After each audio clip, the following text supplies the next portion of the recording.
Hello students, I am Anjali Agarwal, Assistant Professor of Economics and Financial Management, Shri Shivcharan Mathur राजकीय महाविद्यालय मांडलगढ़। हमारा आज का टॉपिक है विनिमय साध्य विलेख, नेगोशिएबल इंस्ट्रूमेंट्स। आधुनिक युग में विनिमय साध्य विलेख व्यापारिक भुगतान दायित्वों को निपटाने तथा सुपुर्दगी मात्र से संपत्ति अधिकार अंतरण का एक लोकप्रिय एवं बहुप्रचलित साधन है। जो नेगोशिएबल इंस्ट्रूमेंट्स हैं, वर्तमान युग में हमको जितने भी पेमेंट्स करने होते हैं बिजनेस में, उसके लिए एक महत्वपूर्ण साधन है। इसमें केवल सुपुर्दगी मात्र से हस्तांतरण हो जाता है। भारत में विनिमय साध्य विलेख अधिनियम 1881 में पारित किया गया। 1881 में भारत में विनिमय साध्य विलेख नेगोशिएबल इंस्ट्रूमेंट एक्ट पारित किया गया। अब विनिमय साध्य का क्या अर्थ होता है, नेगोशिएबल इंस्ट्रूमेंट्स क्या होते हैं?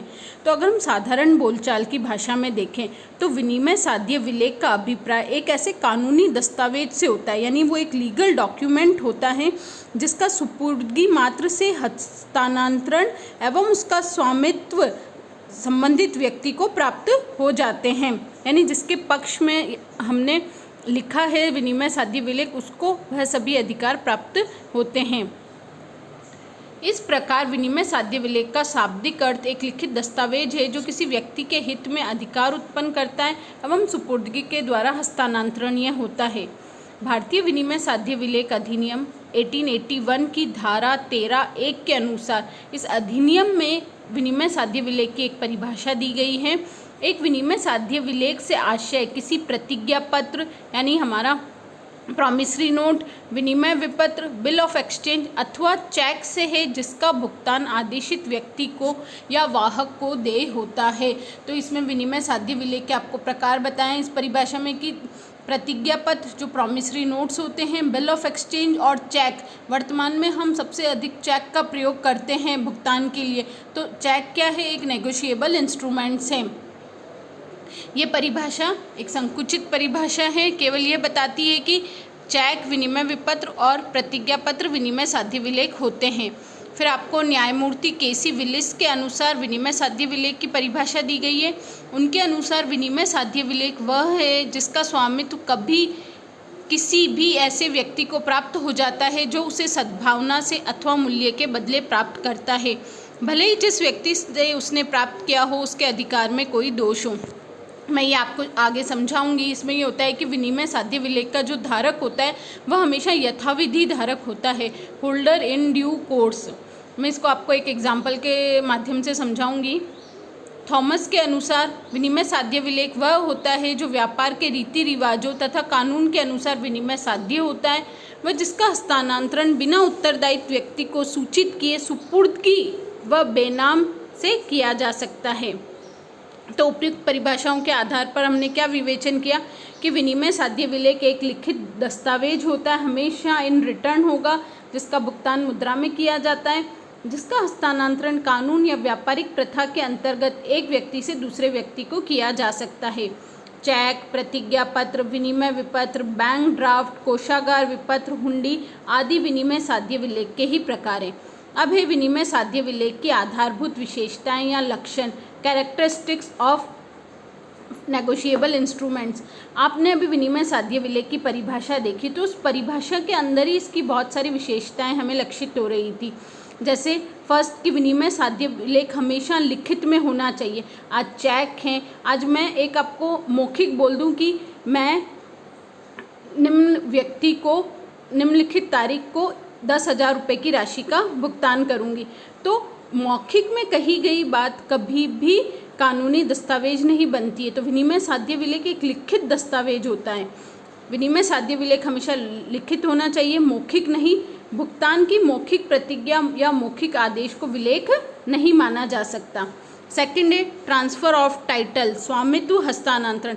ऐसे विलेख का स्वामित्व यदि विलेख वाहक बियरर यानी जिसको मैं दे रही हूँ, आज दो व्यक्ति हैं ए और बी, ए एक लिखित चेक बी को देता है, तो बी क्या है? उसका बियरर है, वाहक उसे, और ए ने बी को सौंपा, तो सुपुर्दगी मात्र से ही यह विलेख क्या हो गया? बी के पास ट्रांसफ़र हो गया, उसका जो टाइटल था वो बी को मिल गया। अब बी यदि किसी अन्य व्यक्ति के पक्ष में अगर इसको हस्तांतरित करना चाहता है तो वो क्या करेगा? पृष्ठांकन पृष्ठांकन हमारा एक अलग से पूरा चैप्टर है जिसे बेचान भी कहा जाता है, तो वो हम उसमें पढ़ेंगे कि पृष्ठांकन क्या होता है।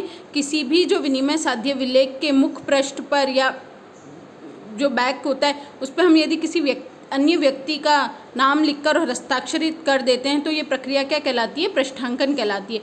इसको हम डिटेल में पढ़ेंगे। उसके बाद है आपका मौद्रिक दायित्व। विनिमय साध्य विलेख का भुगतान मुद्रा में किया जाता है। ऐसे किसी भी विनिमय साध्य विलेख नहीं किया जा सकता जिसमें मुद्रा के अतिरिक्त किन्हीं अन्य वस्तु या सामान देने का आदेश या प्रतिज्ञा होती है। हम जो भी विनिमय साध्य विलेख लिखते हैं वो उसमें मुद्रा के भुगतान का ही आदेश होता है। उसमें इस तरह आदेश नहीं होता कि ए व्यक्ति बी व्यक्ति को एक कार देगा, इस तरह का आदेश नहीं होता। हमेशा कि ए बी को 10 तारीख को 10,000 रुपये का भुगतान करने का आदेश देता है, तो इस तरह से लिखा जाता है। भुगतानों का माध्यम। विनिमय साध्य विलेख ऋणों एवं दायित्वों के भुगतान करने का एक साधन है।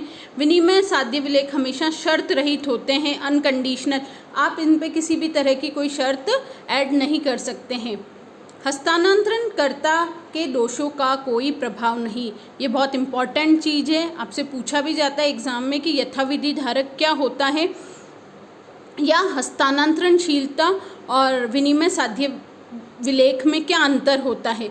तो मैं इसको आपको एक एग्जाम्पल से समझाऊंगी।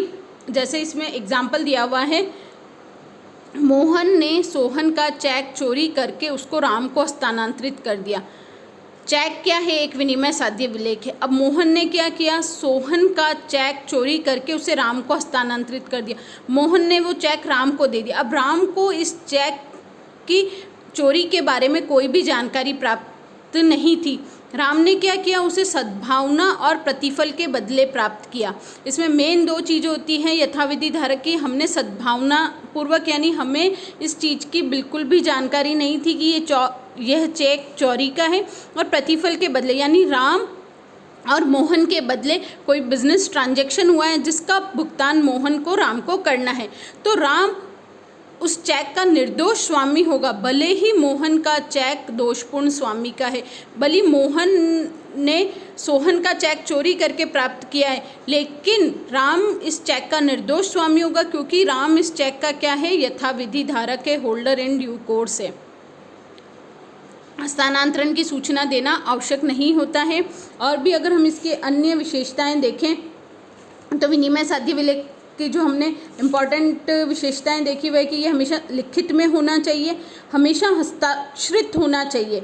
एक विनिमय साध्य विलेख हमेशा हस्ताक्षरित होना चाहिए। बिना आज चेक है, मैं किसी अन्य व्यक्ति के पक्ष में चेक लिखती हूँ और नीचे अगर हम हस्ताक्षर नहीं करते हैं तो वह विनिमय साध्य विलेख मान्य नहीं होता है। विनिमय साध्य विलेख हमेशा एक निश्चित राशि के भुगतान का आदेश या प्रतिज्ञा होगी।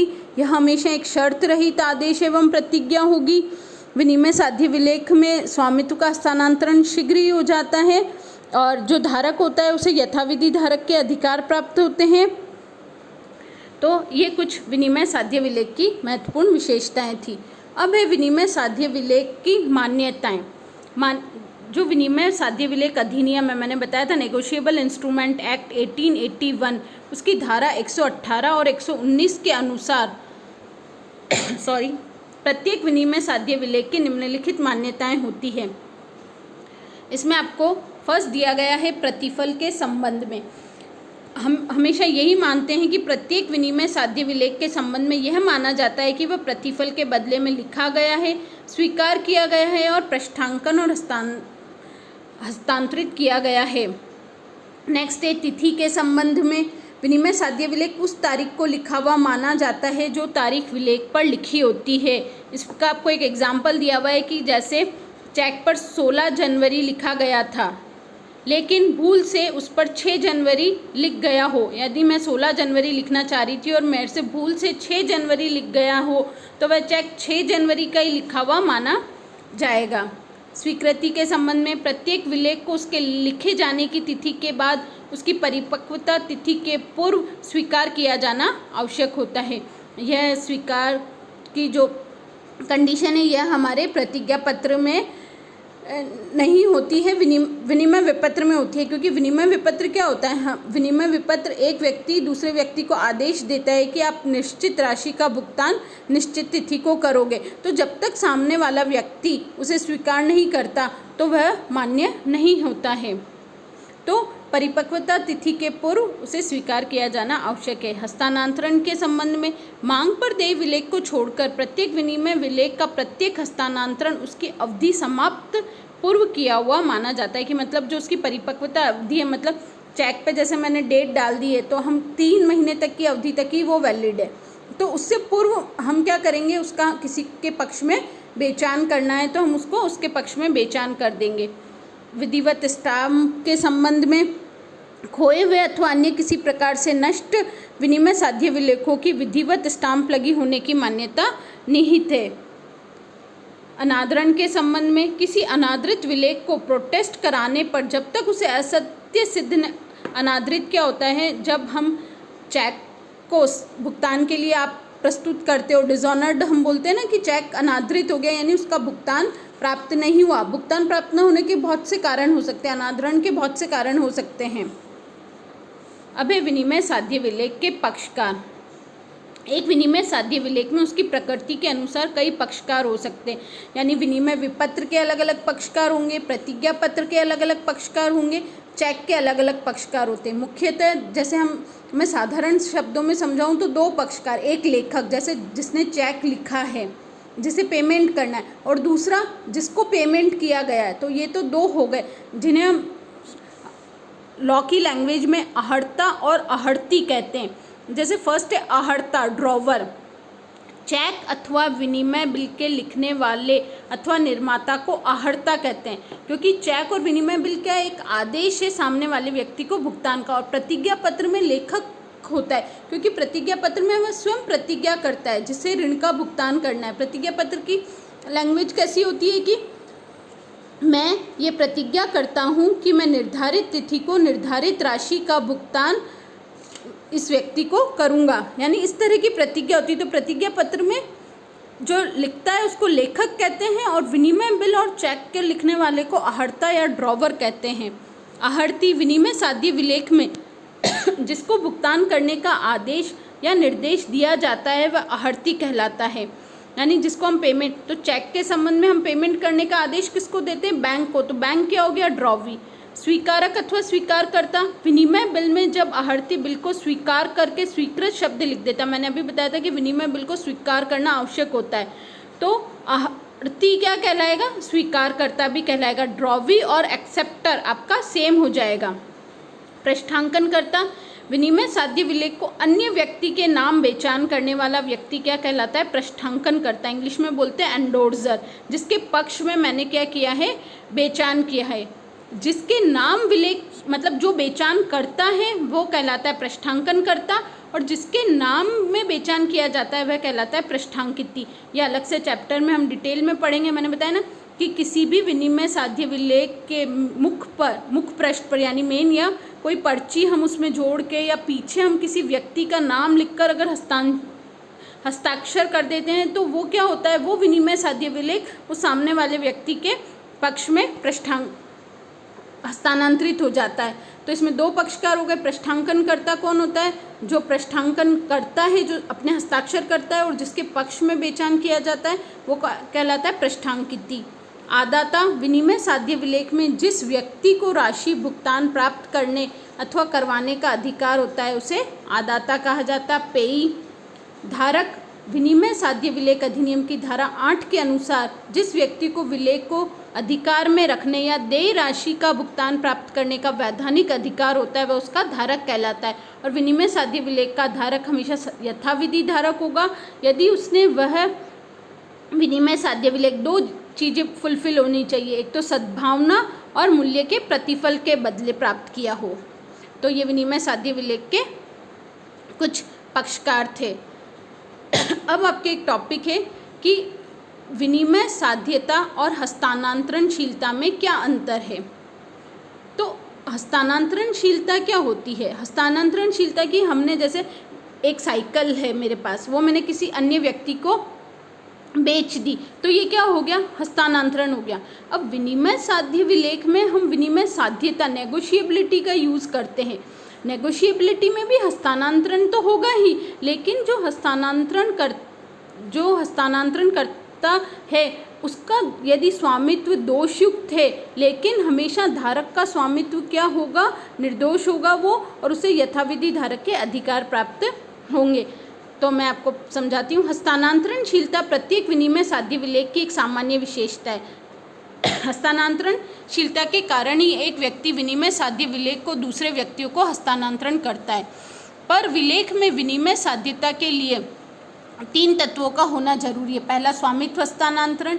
सेकंड, बेटर टाइटल प्राप्त होगा उससे, श्रेष्ठतर स्वामित्व अधिकार। और तीसरा, वैधानिक स्वामित्व के कारण अपने नाम में दावा प्रस्तुत करने का अधिकार। यदि ये तीनों पॉइंट्स हैं तो ही वह विलेख क्या माना जाएगा, विनिमय साध्य विलेख माना जाएगा।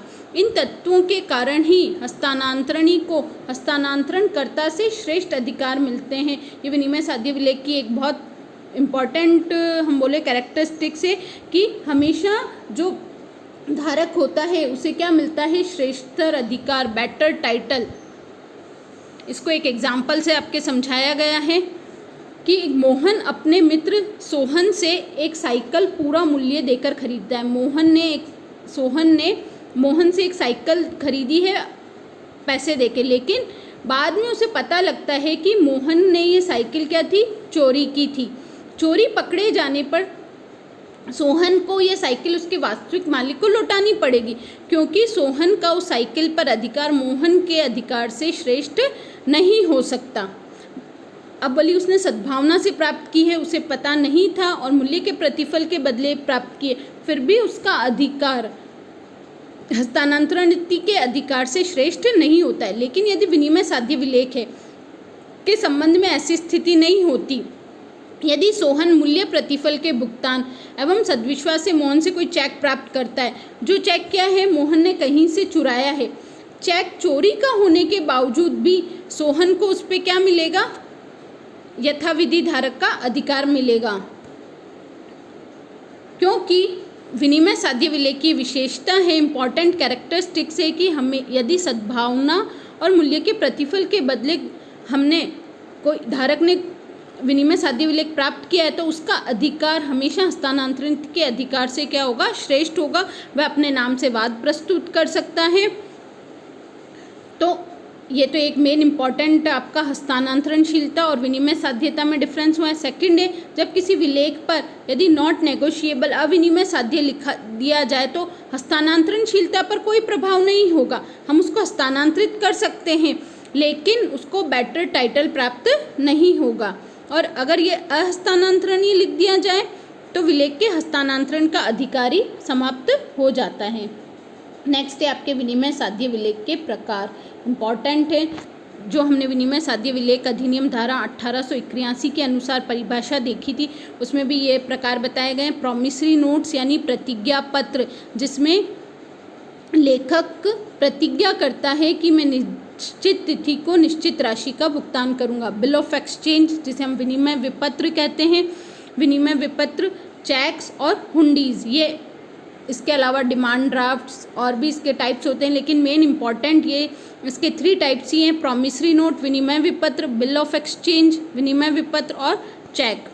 हम आगे की वीडियोस में 1 बाय 1 करके इनको डिटेल में पढ़ेंगे कि विनिमय विपत्र क्या होते हैं, चेक क्या होता है, चेक के क्या पक्षकार होते हैं, किस तरह से भुगतान होता है। फर्स्ट है चेक। चेक हमें पता है कि एक विनिमय विपत्र होता है जो किसी विशिष्ट बैंक पर लिखा जाता है और मांग पर ही देय होता है। सेकंड है विनिमय विपत्र, बिल ऑफ एक्सचेंज। विनिमय बिल एक लिखित आदेश होता है जिस पर लेखक के हस्ताक्षर होते हैं और जिसमें निश्चित व्यक्ति को यह आदेश होता है कि वह उसके आदेशानुसार अथवा विलेख के वाहक को एक निश्चित धनराशि का भुगतान करेगा। इसकी लैंग्वेज क्या होती है, ए ऑर्डर टू पे ₹10,000 ऑन 10 जुलाई 2020, यानी वो किसी भी तरह कोई भी जैसे डेट उस पर मेंशन कर देंगे। तो इसमें जो भी विनिमय साध्य विलेख, इसमें जो विनिमय साध्य विलेख की विशेषताएं या शर्तें वो सब पूरी होनी चाहिए कि सदैव लिखित होना चाहिए, हस्ताक्षरित होना चाहिए, निर्धारित राशि का भुगतान होना चाहिए और हमेशा मतलब ये क्या होगा, शर्त रहित आदेश होगा। प्रतिज्ञा पत्र विनिमय विपत्र का उल्टा होता है। प्रतिज्ञा पत्र कौन लिखता है? जिसको भुगतान करना होता है, जिसमें शर्तहीन प्रतिज्ञा भी लिखी जाएगी, तो शर्तहीन प्रतिज्ञा पत्र लिखने वाला हस्ताक्षर करेगा और इसकी स्वीकृति आवश्यक नहीं होती है। हुंडी भारतीय विनिमय विपत्र का एक रूप है, ये भारतीय भाषा में लिखी जाती है और इसमें निश्चित राशि के भुगतान का आदेश होता है। तो इस वीडियो में हमने विनिमय साध्य विलेख क्या होता है, विनिमय साध्य विलेख की परिभाषा, उसकी विशेषताएं, मान्यताएं, पक्षकार और विनिमय साध्य विलेख के प्रकार के बारे में अध्ययन किया है। इस वीडियो से रिलेटेड आपकी कोई भी क्वेरी है तो आप मुझे कमेंट बॉक्स में लिखकर पूछ सकते हैं या व्हाट्सएप ग्रुप पे पूछ सकते हैं। Stay home, stay safe.